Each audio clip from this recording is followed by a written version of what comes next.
Bismillahirrahmanirrahim. Assalamualaikum warahmatullahi wabarakatuh. Jumpa kita dalam episod 3. Cuma sebelum ni, kita tak berkenalan dulu dengan speaker kita. So hari ni kita nak berkenalan dengan lawyer kita. Okey, mohon perkenalkan diri. Bismillahirrahmanirrahim.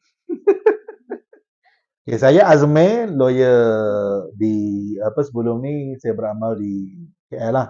Kemudian saya telah berpindah ke Kedah. Sekarang ni berkhidmat, firma kami nama dia Akram, Hizri, Azad dan Azmi. Dan kami ada 4 branch di KL, di Bangi, Ipoh dan juga di Kedah. So saya adalah partner yang menjaga branch Kedah. Jadi saya antara yang saya buat adalah kes sivil. Kebanyakannya tu saman fitnah lah. Dan juga apa-apa saja orang panggil tort sivil yang berkaitan dengan tutang ganti rugi ke, saman hospital ke, saman mana-mana yang berkaitan dengan benda-benda kecuaian ni lah. Sama sekolah belum. Okay. Jangan buat hal. Dan yang keduanya saya buat syariah jugalah. Okay, syariah ni saya beramal di Selangor, wilayah Persekutuan dan juga di negeri Kedah buat masa sekarang. Okey. Katanya pernah menjadi visiting lecturer? Bukan pernah, masih lagi. Okay. Sekarang ni saya dekat, kalau universiti lain dia panggil Profesor Adjung. Tapi dekat saya sekarang ni adalah adjunct lecturer persyarat adjung di Universiti Teknologi Petronas. Betul? UTP. UTP. Universiti Teknologi Petronas. Okey, baik. Itu sajalah pengenalan kita. So, hari ni topik kita adalah berkenaan dengan pusaka dan wasiat. Okey, so pusaka. Apa itu pusaka dan apa itu wasiat? Wasiat ni adalah di bawah pusaka. Cumanya orang selalu kata boleh tak kita nak wasiat? Sebab dia ingat benda tu adalah common. Kalau berkaitan dengan harta-harta peninggalan si mati ni, mereka ingat wasiat je. Dia sebenarnya pusaka tu apa-apa saja peninggalan orang yang meninggal dunia lah. Harta-harta yang ditinggalkan oleh yang meninggal dunia. EPF ke, baki gaji ke, orang yang berhutang dengan dia ke. Jadi apa-apa saja peninggalan lah yang ditinggalkan. Dan apa tanah ke, orang yang bayar sewa kepada dia sebelum ni. Okey, semua tu adalah dianggap sebagai pusaka. Tapi apa-apa saja yang ditinggalkan ataupun harta yang diperolehi selepas dia meninggal dunia, tak boleh dianggap sebagai pusaka lah. Yang diperolehi selepas dunia? Contoh, orang datang, dia meninggal dunia. Okey, dia dah meninggal dunia. Jadi orang biasalah bila meninggal ni, kita macam orang Melayu ni, mestilah ada jiran-jiran datang ziarah. Kadang-kadang orang letak tabung lah kat depan tu kan, letak cerek lah, apa keteko ke apa kan, orang letak duit kan. Jadi benda tu biskut, tin Milo. Oops. Jadi tak boleh lah anggap benda tu sebagai, tak boleh, benda tu bukan pusaka lah. Sebabnya yang tu adalah pemberian yang diberikan selepas daripada meninggal dunia. Oh, maksudnya pemberian itu diberi kepada waris. Waris lah sepatutnya dia dapat benda tu. Waris yang berhak lah. Tak perlu dipusakakan. Tak perlu dibagikan dengan secara faraid dan sebagainya. Okay. Jadi wasiat tu adalah common terms yang orang selalu tahu kalau berkaitan dengan pusaka. Tapi sedangkan dalam pusaka ni bukan hanya wasiat semata-mata. Wasiatnya hanyalah cabang kepada harta pusaka. Sebabnya kalau ikut kepada Al-Quran, yang menjadi pembahagian mengikut betul-betulnya adalah faraid. Sebab pusaka ni dia bukan hanya wasiat semata-mata. Sebab wasiat ni kena faham syaratnya ialah antaranya dia tidak boleh diberikan kepada waris. Contoh. Contoh, dia sebab wasiat tak boleh dia kata, boleh tak saya nak buat wasiat nak bagi kat anak saya rumah tu. Dia nak buat wasiat. Dia jumpa lawyer, dia nak buat agreement, nak bagi rumah tu kepada anak dia sebagai salah satu instrumen wasiat. Okay. Tak boleh lah sebab dia adalah, anak dia tu adalah sebagai waris. Tetapi contohnya anak dia tu adalah anak angkat. Bukannya anak betul kandung dia, yang memang bukan waris dalam mengikut hukum Islam. Jadi boleh tak kita nak wasiatkan kepada anak angkat tu, boleh lah. Sebab syarat dia tak boleh waris. Yang kedua, harta yang hendak diwasiatkan itu tidak boleh melebihi 1/3. Okey, jadi kena kira lah harta dia tu. Okey, jadi tak boleh lebih daripada 1/3. Dan tapi tak bermaksud, contohnya bila saya bagi tak boleh bagi kat waris tu, dia tidak boleh secara, maksudnya tak ada cara untuk bagi. Ada cara dia kalau betul nak bagi juga. Bagi kepada waris. Bagi kepada waris. Aha. Dengan syarat benda tu dipersetujui oleh waris-waris yang lain. Setujui itu mestilah dengan bertulis ke? Eloknya bertulis lah. Jangan sebut lisan je, tak pun rekod pakai podcast kita ke apa. Boleh lah kan? Boleh lah. Boleh, tapi eloknya bertulis. Bertulis lah, senang. Sebabnya bertulis sekalipun ada yang kadang-kadang orang challenge. Okay. Cuma wasiat ni diterima selepas kematian, betul? Ya, dia harta yang dibahagikan selepas daripada kematian. Hibah? Okey, hibah ni adalah pemberian semasa hidup.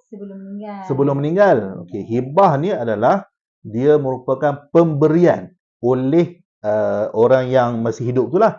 Okey, contohnya si bapa dia nak serahkan contoh macam tadi. Dia nak serahkan rumah ke anak dia. Dia tak boleh buat dengan cara wasiat sebab anak dia tu adalah waris. Tapi dia boleh bahagi dengan cara hibah. Jadi hibah tu dia boleh serahkan dengan semasa dia hidup lah.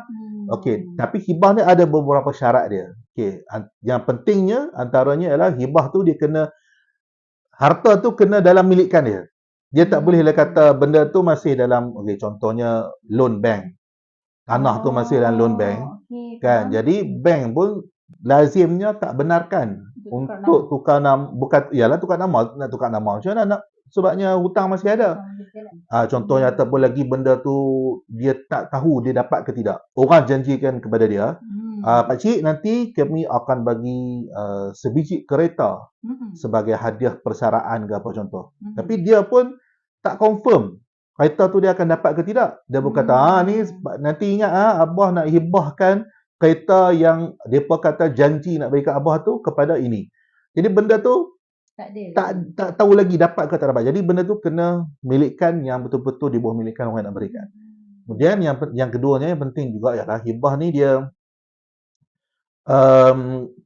penerima tu kena mengakadkan bahawa dia terima. Dia kena ada ijab kabul tu. Dia kena ada akad. Saksi pun penting.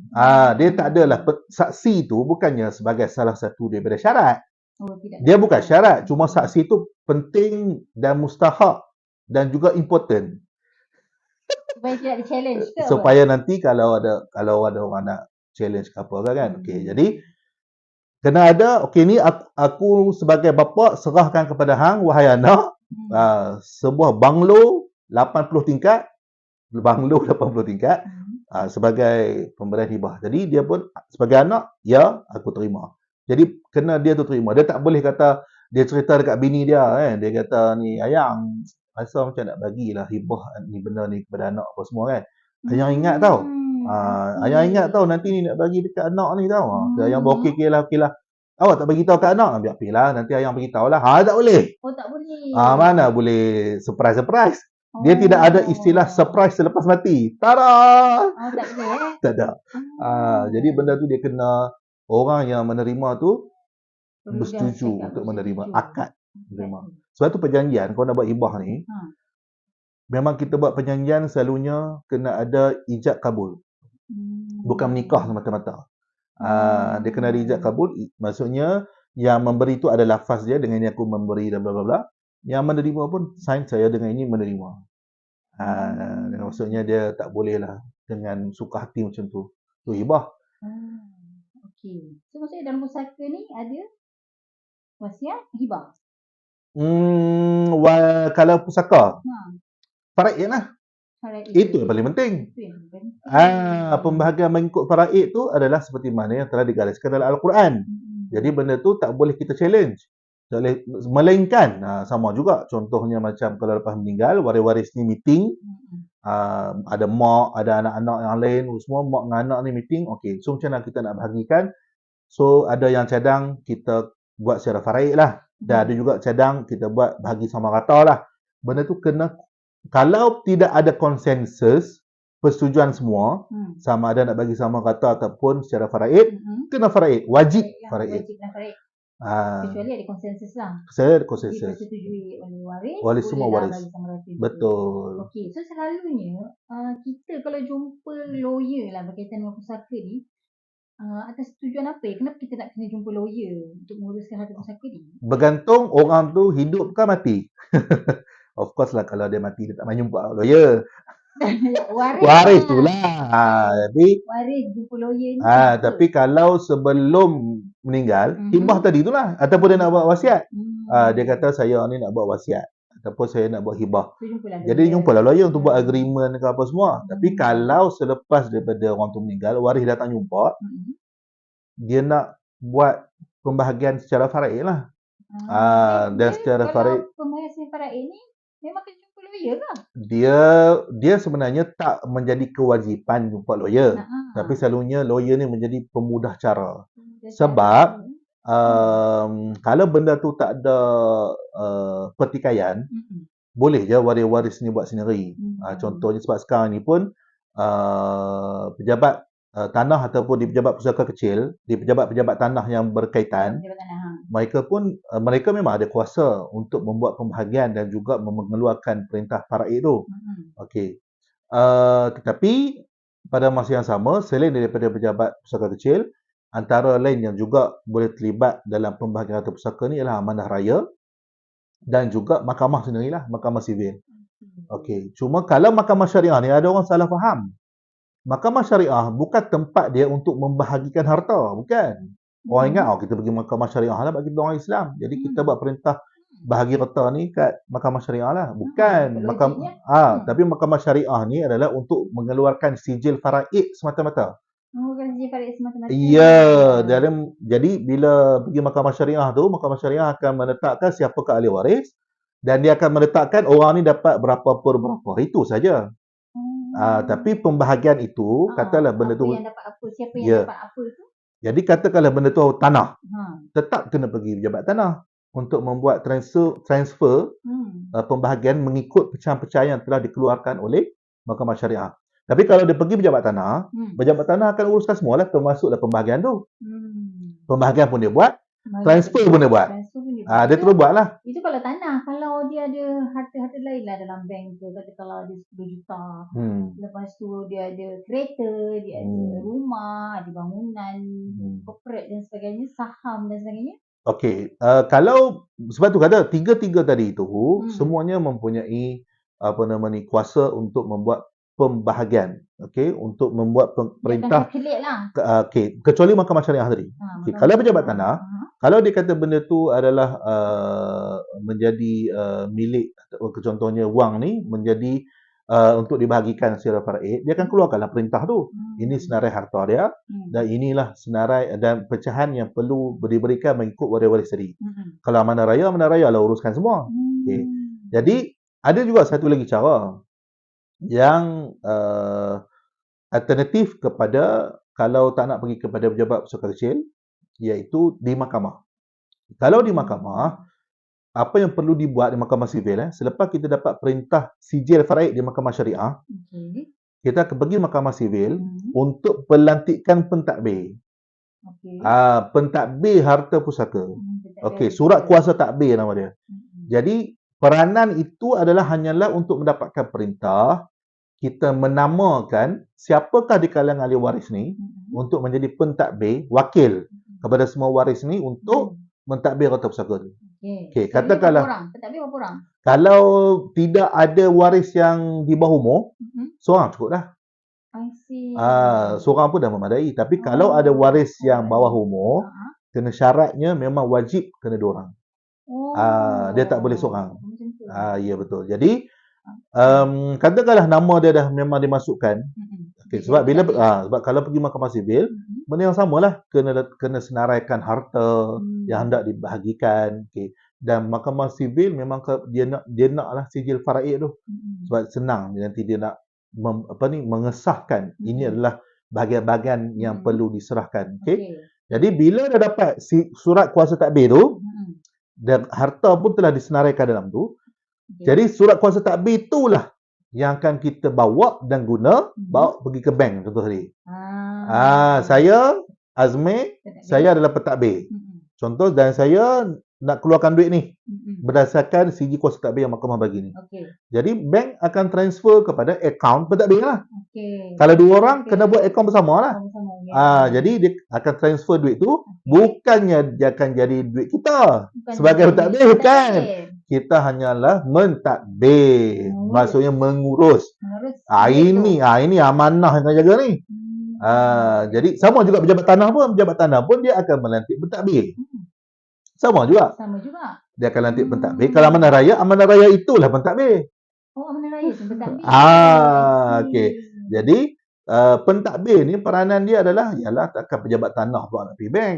Bukan kerja pejabat tanah lah kan. Jadi orang manusia yang menjadi pentadbir tu akan pergi bank, pergi ke EPF, pergi ke pejabat-pejabat yang berkaitan lah untuk urusan pengeluaran duit itu, dan lepas dia dapat duit itu dia kena bahagikan mengikut sijil faraid itulah. Pecahan dalam sijil faraid itu.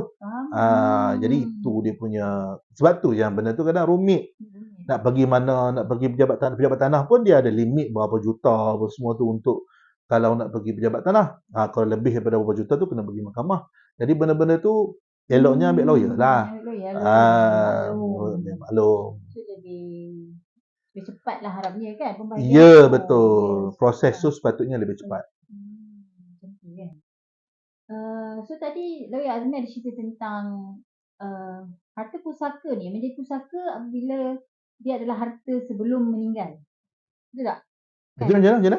Maksudnya pusaka tu adalah sesuatu yang kepunyaan si mati sebelum meninggal dunia. Okey, betul. Katakanlah selepas dia meninggal dunia kan, kita selalunya akan ada hayat kematian, akan ada pampasan yang dapat pencen. Selepas dia meninggal, akan ada pencen.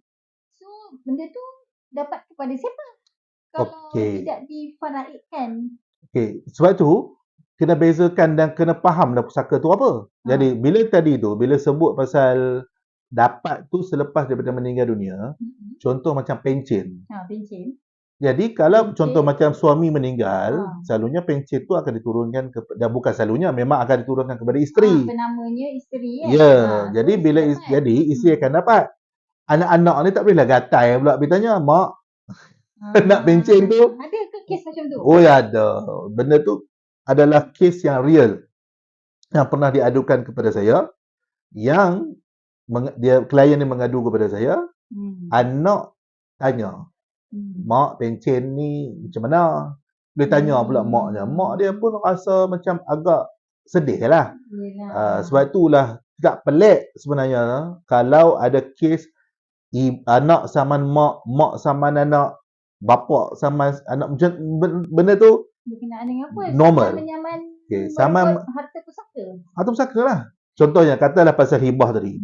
Ada kes yang hibah ni dah memang telah diberikan kepada anak A. Anak A tu dah memang dah mengaku terima dah. Tapi itu dah tukar nama ke belum? Dia buat perjanjian dah contoh. Dia buat perjanjian. Tukar nama belum? Katakanlah dia ada sebidang tanah. Dia nak hibahkan sebidang tanah tu kepada anak A. Kan dia cakap sudah berlaku akad dah, anak A pun terima. Tapi perlu kan tukar nama sebelum dia meninggal. Sebab itu hibah ni dia ada pecahan kepada jenis-jenis hibah. Kita boleh namakan dia sebagai hibah bersyarat.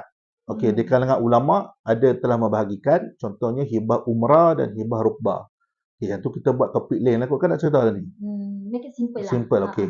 So hibah ni sebab tu pertama sekali kalau ada klien datang jumpa saya. Kalau dia kata betul dia nak buat hibah. Kalau anak tu memang bukannya berumur, senanglah transfer je lah. Pergi pejabat tanah, buatlah tukar nama, signlah korang 14A ke apa dekat pejabat tanah atas pemberian secara kasih sayang. Contoh. Hadiah. Tapi mungkin ada di kalangan ibu bapa ni dia takut bagi masa dah lah dia ada rumah tu satu tu je. Dah lah dia pun duduk rumah tu. Bagi kat anak saya, anak pergi jual pula rumah tu.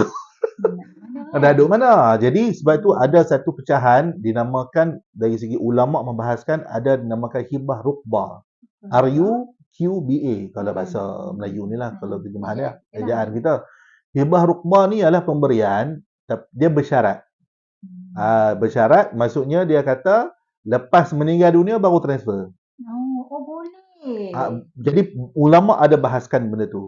Tapi benda itu, apa pun, itu yang kadang-kadang yang menjadi masalah ialah apabila benda tu tak transfer ketika hidup. Jadi sebab tu yang tadi bila tanya tadi apa yang kes kat mahkamah ni.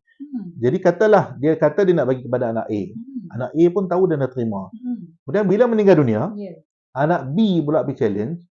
Dia kata sebenarnya bapa aku tak pernah bagi pun kat hang. Jadi itu yang kadang-kadang dia saman ni kadang-kadang hibah tu suami bagi kepada isteri. Mak dia ni. Anak tak puas hati, dia bila bapa meninggal dunia, dia bawa kes ke mahkamah, dia kata bapa tak pernah bagi pun kepada mak. Jadi dia saman mak dia. Anak sama mak harta. sebab harta. Sampai macam tu sekali nah. Ya, dan saya ingat lagi saya ingat pernah saya buat kes tu untuk sebidang tanah yang bernilai juta lah. Okey. Saya tak nak sebut di mana Tapi sampai insiden tu menyebabkan anak ni datang ke rumah, serang mak dia, dah sumbat ayat Yasin lah kat mulut apa semua. Mak dia meronta-ronta. Mak dia dah tua, tak boleh berjalan. Dan dibuat pelakuan sedemikian rupa, anak ni kata, ni mak ni dah kena sampuk, kena jin. Contoh. Sebabnya, kononnya, sebab itulah punca mak ni bertegas nak kepada harta itu. Sedangkan hibah telah berlaku. Tapi Alhamdulillah, kes-kes yang macam tu, setakat yang saya kenalikan, Alhamdulillah lah, akhirnya kita pergi kepada mediasi mahkamah. Kita minta pengantara di mahkamah, dia panggil mediator tu. Dia selesaikan dengan cara baik. Dia nasihat lah. Dia nasihatkan, dia kata dia minta kepada anak dia tarik balik saman. Pernah ada kes yang macam tu. Alhamdulillah lah. Alhamdulillah lah. Lembut tak lembut pun sebab macam mahkamah sendiri yang minta kau tarik balik. Arahan lah, tapi dia tak boleh lah kata arahan. Sebabnya mahkamah dia tak boleh dah. Sebab kawan tu dah saman, jadi mahkamah tak boleh kata tak mau dengar, tak boleh lah. Tapi mahkamah pun cuma menasihati lah supaya tarik balik. Jadi tapi benda tu real. Pernah berlaku. Dari segi bila nak bercerita tentang harta pusaka ni. Muslim lah. Mestilah itu cakap. So dapat tak tahulah. Ya, tak pernah lagi dah saya buat kes orang bukan Islam ni, tapi yang kes real ni yang saya cerita ni melibatkan orang Melayu Islam kita ni lah. Ya, itu antara yang kita rasa macam tak patut berlaku lah. Kan, maknya dah tua. Mak kot. Sama mak sendiri, astagfirullahaladzim. Okey lah, seterusnya saya nak tanyalah kan, berapa lama dah Lawyer Azmi praktis syariah? Syariah dari tahun 2017. Sebelum tu saya banyak fokus kepada kes sivil, dan sejak pada 2017 lah saya mula menceburkan secara rasmi ke mahkamah-mahkamah syariah ni. Sepanjang berapa tahun dah tu kes yang paling diingati lah, yang paling tak sangka sekali, tak cerita sikit lah kan realiti sebenarnya masyarakat kita ni. Yang selalu dia bila buat pusaka ni, dia sebenarnya menyentuh tentang emosi dan benda yang tak sangka lah.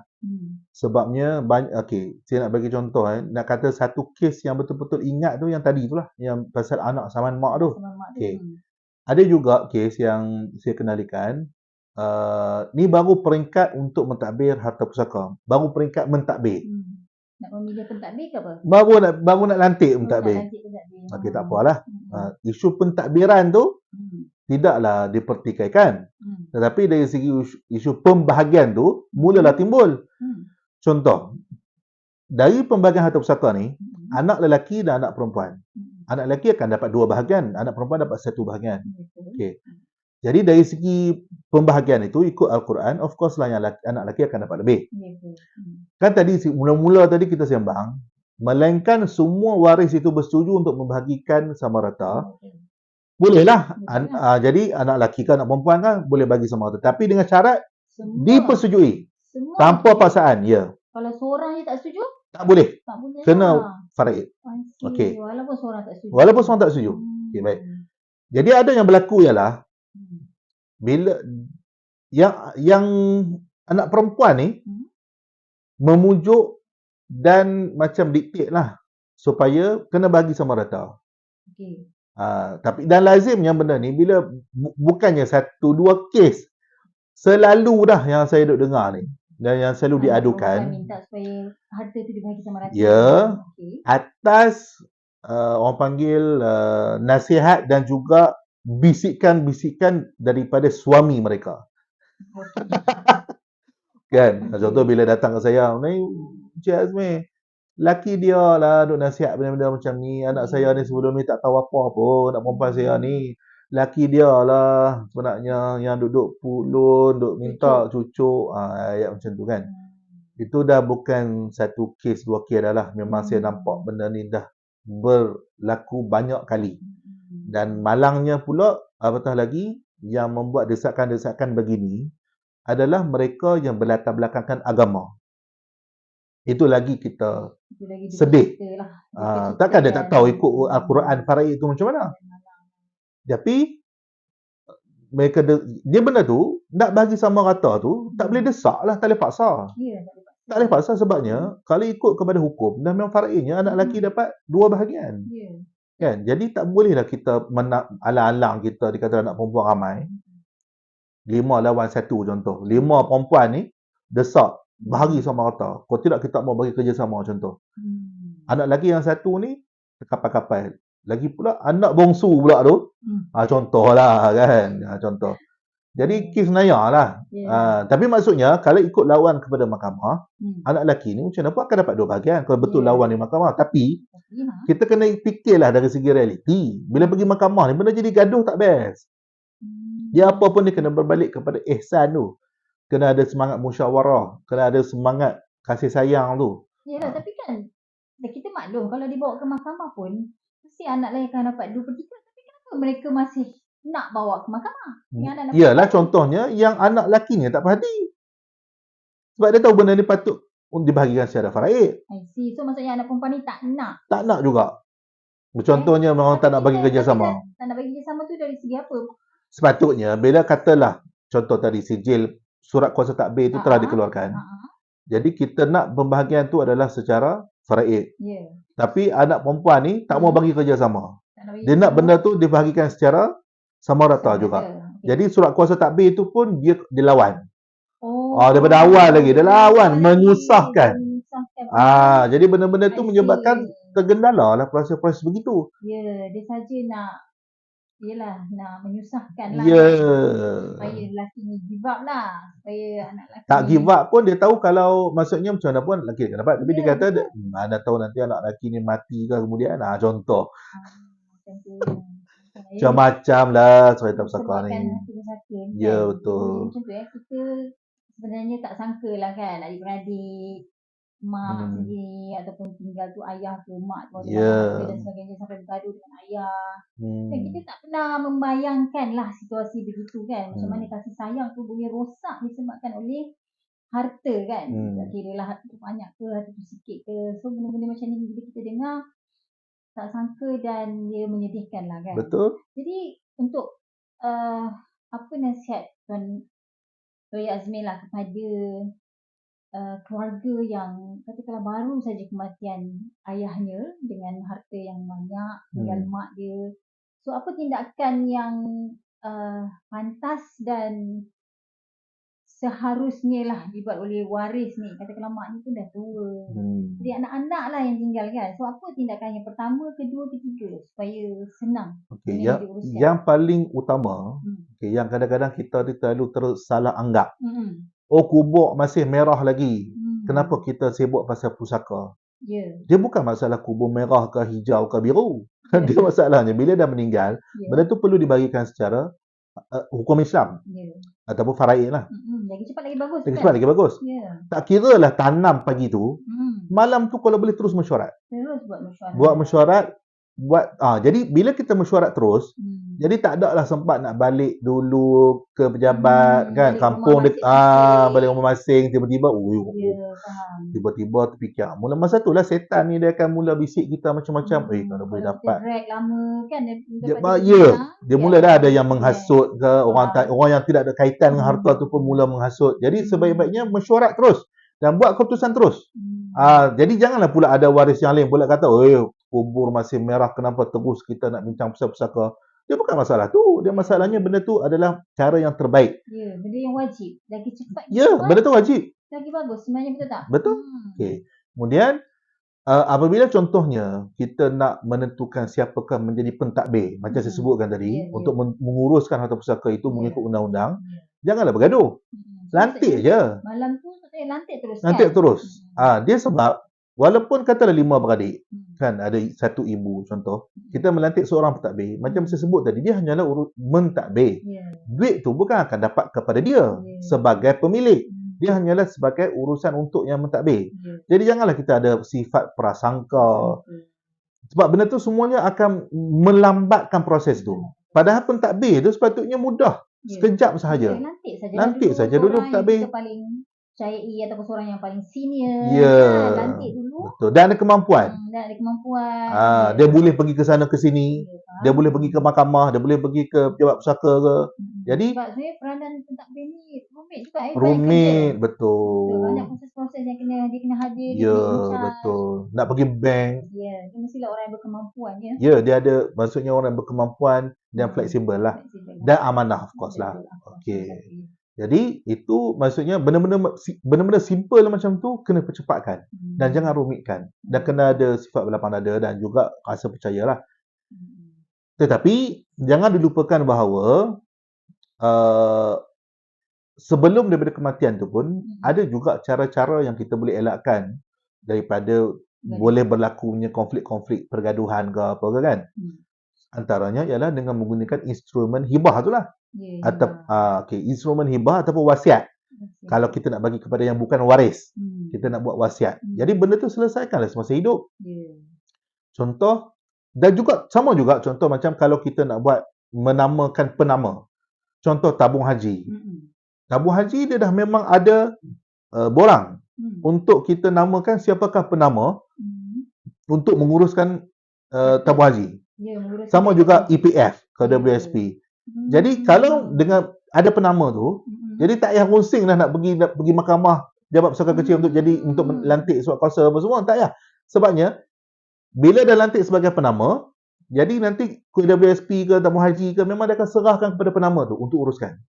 Dia akan masuk dalam akaun penama tu. Ya, dia akan ringkaskan banyak benda lah. Jadi sebab tu, kena cepat. Saya tengok dalam app KWSP ke, dalam app tabung haji ke, memang ada proses untuk terus menamakan penama. Jadi terus register. Tak payah kita nak complicated, nak buang masa. Tak apalah benda tu nanti.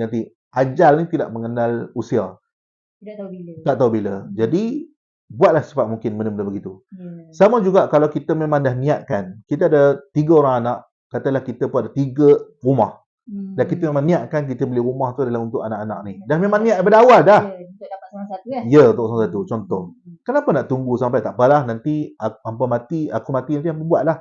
Kenapa nak tunggu sampai macam tu? Sebabnya kita tak tahu nanti sebenarnya apa yang akan berlaku. Kadang-kadang ada anak kata, rumah A ni kenapa lebih besar daripada rumah aku? Timbul benda-benda yang macam tu lah. Ni kenapa kawan ni dapat rumah ni? Kenapa orang ni dapat macam ni? Jadi benda-benda tu, dia bila dah harta tu depan mata, dia mula godaan syaitan ni rojim tu dan juga bisikan gelap mata semua tu, it's real. Kita rasa macam benda tak mungkin lah bergaduh. Adik dah dapat seorang rumah kan nak bagi ni. Kan kita rasa macam tak mungkin. Tetapi bila dah meninggal, memang berlaku dan boleh berlaku sebab bisikan syaitan ni memang real. Jadi sebab tu cubalah jumpa peguam ataupun buatlah apa-apa urusan untuk menghibahkan harta-harta itu semasa hidup. Jadi sebab instrumen hibah ni kita banyak dengar dalam produk-produk takaful. Itu yang diorang banyak. Tapi itu lain. Itu takaful, itu lain. Takaful insurans yang dia panggil tu kan, itu lain. Yang ni nak ceritanya pengurusan harta ni semasa hidup ni. Yang ada ni. Contoh termasuklah contoh macam tadi tabung haji tu. Kita boleh namakan penama dan boleh juga hibah. Jadi pergilah ke tabung haji contohnya, namakan terus. Kalau betul kita nak bagi kat dia. Kan? Sebab kita tahu duit tu kita memang kita nak bagi kat dia. Kita simpan memang nak bagi kat dia. Jadi kenapa yang lagi pula contohnya katakanlah melibatkan waris yang tidak mempunyai anak lelaki.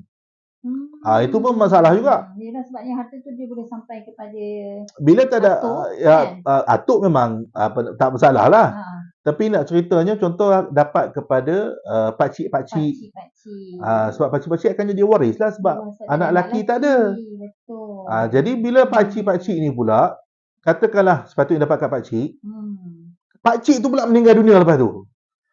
Jadi harta tu akan dapat juga kepada anak-anak pakcik tu. Faham. So dia jadi complicated. Complicated lah. Jadi anak sepupu kita yang sepatutnya tak ada kaitan dengan harta pusaka dalam keluarga kita ni, dia boleh involve. Dia boleh turut serta menjadi sebahagian daripada harta pusaka itu apabila berlaku perkara-perkara yang sebegini.